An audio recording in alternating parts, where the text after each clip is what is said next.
Indo Arab confederation കൗൺസിലിന്റെ Sheikh Zayed bin Sultan Al Nahyan പുരസ്കാരം Akbar group of കമ്പനികളുടെ ചെയർമാനും മാനേജിംഗ് ഡയറക്ടറുമായ ഡോക്ടർ കെ.വി. അബ്ദുൽ നാസറിന് സമ്മാനിച്ചു. താനെ വാഗ്ല എസ്റ്റേറ്റിലെ ആർനെറ്റ് ഹാളിൽ നടന്ന NRI സമ്മേളനത്തിൽ ഗോവ മുൻ ഗവർണർ P.S. ശ്രീധരൻ പിള്ളയാണ് പുരസ്കാരം സമ്മാനിച്ചത്.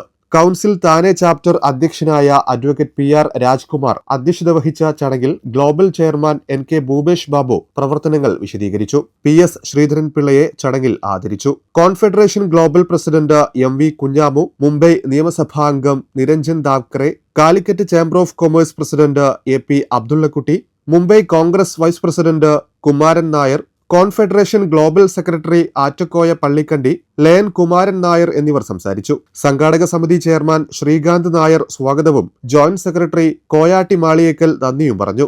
കലാപരിപാടികളുടെ ഭാഗമായി താരാവർമ്മ അവതരിപ്പിച്ച ഹിന്ദി ഭാഷയിലെ പൂതാന മോക്ഷം കഥകളിയും നെടുമ്പള്ളി കൃഷ്ണമോഹൻ അവതരിപ്പിച്ച മ്യൂസിക് ഫ്യൂഷനും അരങ്ങേറി. സാർ എഴുതിയിട്ടുണ്ട് വളരെ വിശദമായിട്ട്. അതിന്റെ അർത്ഥം വെളിച്ചമേ നയിച്ചാലുമെന്നാണ്. പുരോഹിതന്റെ വെളിച്ചമല്ല, ആ മതത്തിന്റെ വെളിച്ചമല്ല. ഈ വെളിച്ചമേ നയിച്ചാലും ലോക ചരിത്രത്തിൽ വിളക്ക് ഈ പ്രകാശം പരത്തുന്നതിന് വേണ്ടിയുള്ള നിങ്ങളുടെ ഇരുട്ടിനെ ഇല്ലാതാക്കുക. ഒരു ജഡാവസ്ഥയാണ് മരണം, ആ ജഡാവസ്ഥയാണ് ഇരുട്ട്.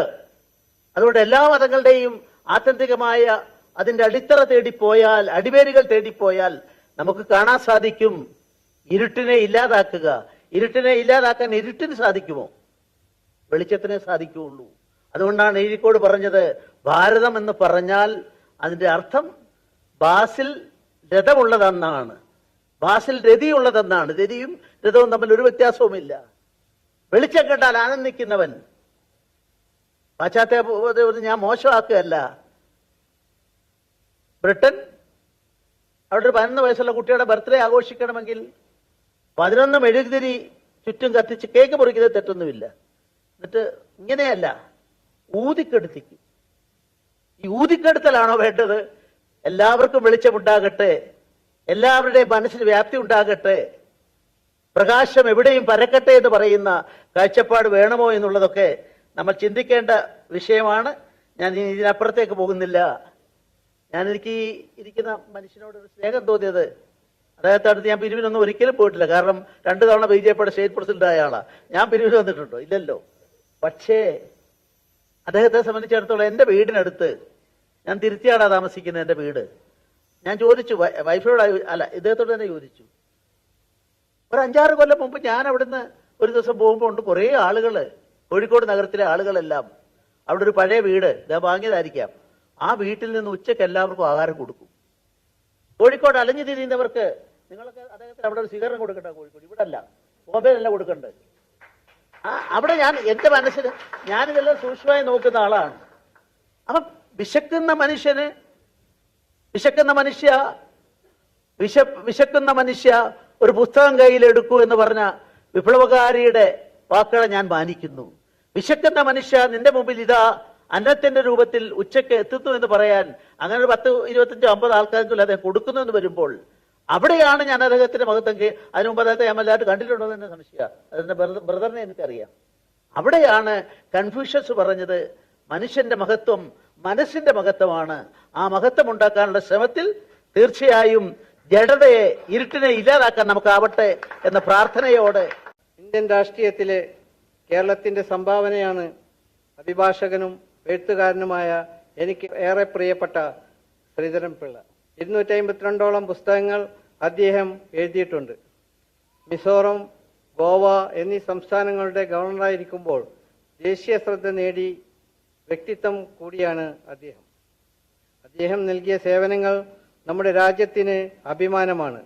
ഇനിയും വലിയ നേട്ടങ്ങൾ തേടിയെത്തട്ടെ എന്ന് ആശംസിക്കുകയാണ്. ഈ സന്ധ്യയിൽ വളരെ നല്ല കലാപ്രകടനത്തിലൂടെ ആസ്വാദകരുടെ മനം നിറച്ച ശ്രീമതി താരാവർമ്മക്കും കൃഷ്ണമോഹൻ നെടുമ്പള്ളിക്കും ഹൃദയം നിറഞ്ഞ നന്ദി അറിയിക്കുകയാണ്. പരിപാടി മനോഹരമായി സംഘടിപ്പിച്ച സെലിബ്രേഷൻ കമ്മിറ്റി ചെയർമാൻ ശ്രീകാന്ത് നായർക്കും ഇൻഡോ അറബ് കൗൺസിലിലെ ഭൂപേഷ് ബാബു, കുഞ്ഞാമു, ആറ്റിക്കോയ പള്ളിക്കണ്ടി, ഉണ്ണി മേനോൻ എന്നിവർക്കും ഹൃദയം നിറഞ്ഞ നന്ദി അർപ്പിക്കുകയാണ്.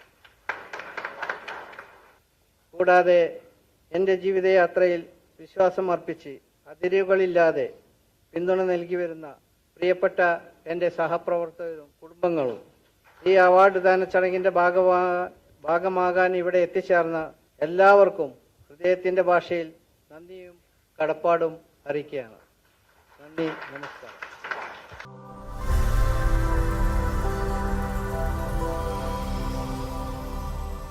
ആതുര സേവന രംഗത്ത് പൊന്നാനിയുടെ പോരായ്മയ്ക്ക് പരിഹാരം. ബെൻസി പോളിക്ലിനിക്.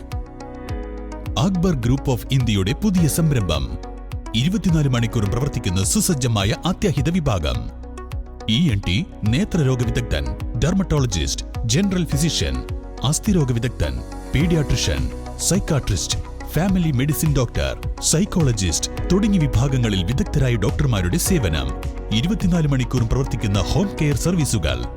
ഏറ്റവും പുതിയ സാങ്കേതിക വിദ്യകളോടെയുള്ള TMT, എക്കോ, എക്സ്റേ വിഭാഗങ്ങൾ. പെയിൻ ക്ലിനിക്, മികച്ച medical laboratory and scanning centre, doctor on call സൗകര്യം, രക്തസാമ്പിൾ ശേഖരണം, അത്യാധുനിക സൗകര്യങ്ങളോടെ കാർഡിയാക് മോണിറ്ററി ICU തുടങ്ങിയ ആരോഗ്യ പരിപാലനത്തിന് വേണ്ട എല്ലാ സൗകര്യങ്ങളോടും കൂടി Benzy polyclinic and pharmacy, Ponnani road, Chanthappadi, Ponnani.